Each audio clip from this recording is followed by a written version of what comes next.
Avem o informație absolut șocantă, o informație de ultimă oră, doamnelor și domnilor, de la începutul războiului, potrivit unor organizații de mediu foarte bine documentate din Ucraina, au fost uciși peste 3000 de delfini în Marea Neagră. Este pur și simplu o catastrofă de mediu și știți bine că de când a început acest război declanșat de Rusia, am difuzat și noi la Antena 3 astfel de informații. Suntem în legătură directă cu ministrul mediului Tanțoș Barna. Bună seara, domnule ministru! Bună seara! Domnule ministru, aceste informații despre catastrofa de mediu din bazinul Mării Negre și despre pericolul care vine în urma bombardamentelor Rusiei în Ucraina este din ce în ce mai serios tratat.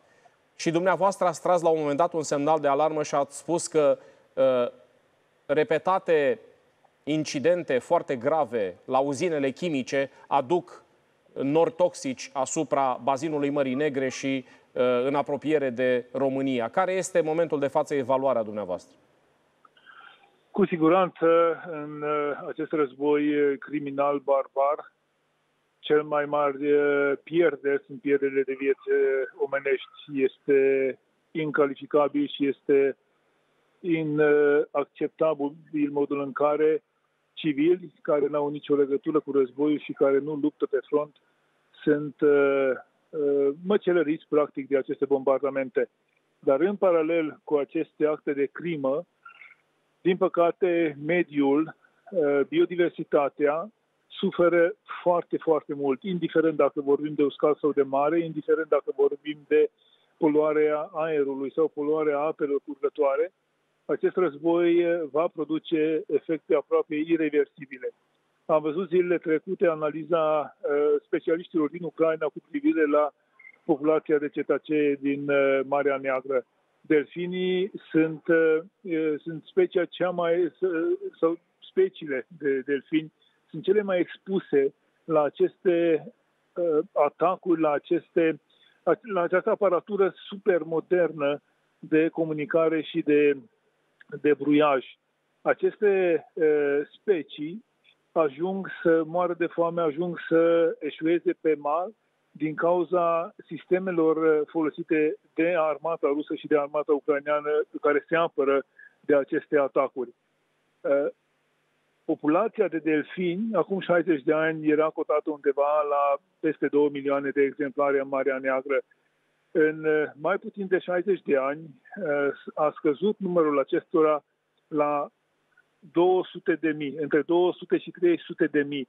Peste această scădere cauzată de pescuit, cauzată de poluare, cauzată de lipsa hranei, de pescuitul excesiv de specii de pești cu care se hrăneau delfinii, vine acum acest război care, dacă nu se încheie foarte repede și dacă Marea Neagră nu va fi eliberată de aceste nave de război și de aceste atacuri de bombe, cu siguranță aceste specii, acești delfini vor dispărea sau pot dispărea anumite specii care le susțin, care le asigură habitatul natural. Am avut astăzi o discuție cu ministrul Ucrainei, ministrul mediului din Ucraina. Am discutat despre proiectele de mediu, care și despre autorizațiile de mediu pentru proiectele noi de creșterea capacității navigabile și de creșterea capacității portoare în Ucraina, dar am ridicat această problemă a delfinilor. Din păcate, nici măcar nu putem avea o estimare foarte exactă, pentru că este atât de periculos să te deplasezi în zonele respective, încât nici specialiștii nu pot face evaluările de rigoare. Din păcate, va trebui să așteptăm ca acest război să se termine, ca acele zone să fie curățate de acele mine și după aceea specialiștii să analizeze efectele poate catastrofale ale războiului. Domnule ministru, noi am văzut efectele războiului în momentul în care au apărut delfini morți pe plajele din România și o parte dintre ei purtau urmele acestor explozii. Ne este foarte clar, dumneavoastră ați spus că în momentul de față sunt 200.000 de delfini în Marea Neagră. Dacă jumătatea de nord a bazinului Mării Negre este afectată de război, asta înseamnă că numărul delfinilor uciși poate să fie extrem de mare și chestiunea asta evident că generează o problemă uriașă de mediu. Spuneați că nici dumneavoastră, nici ministrul ucrainean nu găsiți metode, nu găsiți mijloace să puteți interveni asupra prezervării, asupra salvării vieților mamiferelor din Marea Neagră. Da, pentru că vorbim de o zonă de război, vorbim de o zonă unde nici măcar circulația navelor, bărților nu este permisă. Vedem ce situație a generat acest blocaj pe alimentație, deci pe transportul de cereale în zona Mării Negre și, din păcate, este imposibil. Practic este imposibil să evalueze în momentul de față aceste distrugeri.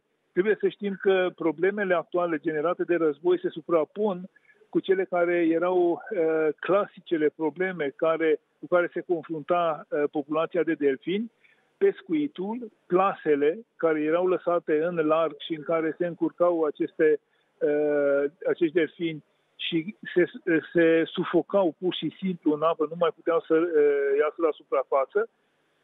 Din păcate, dacă durează foarte mult acest război, aceste efecte se suprapun și pot să genereze catastrofe de mediu. Domnule ministru, alte informații îngrijorătoare care vin din Ucraina asupra României sunt în felul următor. Foarte multe uzine chimice au fost atacate de invadatorii ruși și în această perioadă de aproape 4 luni de zile, mulți compuși chimici sub forma unor nori degajați de incendiile de la uzinele chimice au venit spre România. Noi am numărat mai mult de 10 astfel de incidente foarte grave cu rachete care au lovit uzine chimice din Ucraina. Am avut inclusiv incidente repetate în zona roșie de la Cernobâl, acolo unde praful radioactiv a fost ridicat în aer de trupele rusești care au campat în zona interzisă, în zona roșie, și toate aceste elemente cu compuși chimici, cu praf radioactiv și cu poluarea imensă. Am văzut la Nicolaiv săptămâna trecută un atac asupra unui terminal de cereale. Incendiul a durat mai bine de 4 zile și erau niște nori foarte, foarte groși de fum. E clar că un aer extrem de toxic vine din Ucraina în urma atacării de către ruși a unor uzine chimice și baze importante. Putem să afirmăm, fără exagerare, că în momentul de față nu există poluare care să vină sub formă de nori înspre România. Monitorizarea este continuă, permanentă, atât monitorizarea asigurată de autoritățile românești, cât și cele care vin prin imagine satelitare și prin senzori care ajută instituțiile europene și la nivel mondial să facă aceste monitorizări și aceste deplasări de nori de fum sau de nori toxic. În momentul de față nu se deplasează spre România nu există un asemenea pericol și nici în trecut nu am constatat o creștere a poluării din aceste motive. Însă, radiațiile, într-adevăr, reprezintă un risc permanent. Tocmai de aceea, astăzi, cu ministrul ucrainean, am avut o discuție pe această temă, discutând despre sistemul de monitorizare care este activ în Ucraina. Au revenit la acele comunicări standard către autoritățile europene a nivelului de radiație din toate zonele unde există risc de radiații și putem spune astăzi că sistemul ucrainean funcționează și este integrat din nou în cel european. Monitorizarea este făcută și în România din punct de vedere al radiațiilor. Este făcută și în România 24 de ore din 24 și se fac validările periodice. Nu avem creștere de radiații în această perioadă. Nu sunt devieri de la valorile normale constatate în anii trecuți. Domnul ministru, aveți încredere că măsurătorile privind, să spunem, nivelul de toxicitate al apei în Marea Neagră, pe litoralul românesc, este unul corect? Da, pentru că nu monitorizăm doar noi, sunt și senzori, sunt și metode care sunt folosite la nivel european și ne folosim practic de aceste sisteme moderne. În momentul de față putem să afirmăm că nu există niciun risc de poluare, deși, într-adevăr, foarte multe uzine chimice sunt atacate în mod constant și pe plan local sunt fenomene de poluare și de aer, și de apă, și de sol, cu siguranță, și se vor crea probleme care vor fi rezolvate pe plan local, pe plan regional în Ucraina, foarte, foarte greu în următoarea perioadă. Care este preocuparea dumneavoastră ca ministru al mediului în încheierea dialogului nostru în legătură cu afectarea gravă a mediului în zona de război și expunerea pentru România? Pericolul cel mai mare este în continuare în zonele de radiații, acolo unde sunt centralele nucleare. Acolo, din fericire, am văzut că inclusiv armata rusă la un moment dat s-a retras din acele zone pe care le-a controlat și unde și-a dat seama probabil după câteva săptămâni că n-are ce căuta și n-are ce să rezolve acolo. Din acest punct de vedere, lucrurile s-au îndreptat și eu sper că în viitor ambele armate să aibă mare grijă de acele zone cu risc.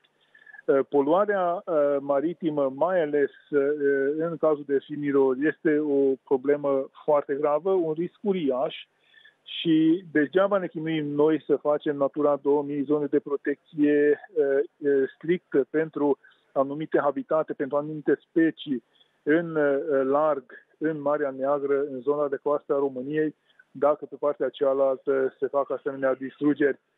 Interesul și scopul nostru este să creștem aceste arii protejate, să creștem și în Marea Neagră acele zone de protecție care asigură habitat pentru delfini, pentru alte specii, pentru zone de interes și prin acest lucru, practic, să echilibrăm aceste distrugeri și să asigurăm unor specii zone liniștite, unde nu sunt pescuite, unde nu sunt atacate și unde nu sunt expuse la asemenea riscuri.